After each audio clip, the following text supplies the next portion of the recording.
Hi, this is Tom Malloy, continuing my series on answering questions about producing. I produced 2 films currently in the past month. Both of them have wrapped production, and so that's where I am on the schedule. But we're getting questions submitted, and here are the answers to these questions. So let me read this one. How do you plan for the unexpected? Examples: loss of location, cast or crew member sick, injured, or incarcerated. Wow. Or destructive weather or natural disaster. Wow. All right. So there's a lot of things. So the question is, how do you plan for the unexpected? Well, one thing I'll say is that you have to budget for pickup days. I was recently talking to a filmmaker, and we were talking about, budgeting for pickup days no matter what from the start. Even if you think it's going to be, we can do this in this many days, like budgeting for pickup days, which are extra days that you add on to the end.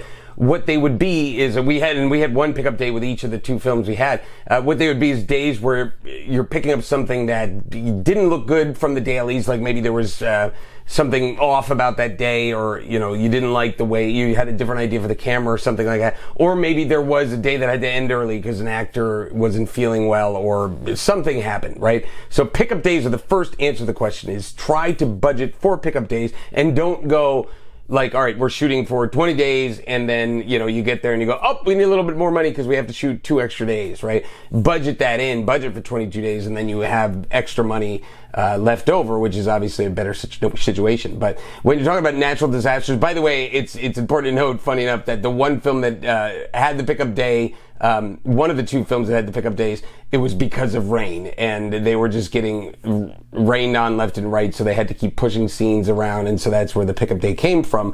But I bring that up because somebody mentioned natural disasters. But look, the key is, no matter what, you have to be solution oriented. That's going to be your main weapon, right? Is there's never a moment on set where you can be like, we're screwed. You got to be like, what do we do? What's the solution? Literally, the only thing you can think of is solution-oriented, thinking is, here's the problem. How do we fix it? We've lost this location. What can we do? We lost this hospital. Is there a way that we can get some type of room that's white and make it look like a hospital? What do we need? Can we have that? Can we rewrite the scene so that it now takes place in a hospice, or that they sent the person home and that they're being home cared? Something like that. And I'm just making that up at the top of my head, but I'm saying you have to have that solution-oriented mindset. Is to go, here's what happened. Here's what we're dealing with.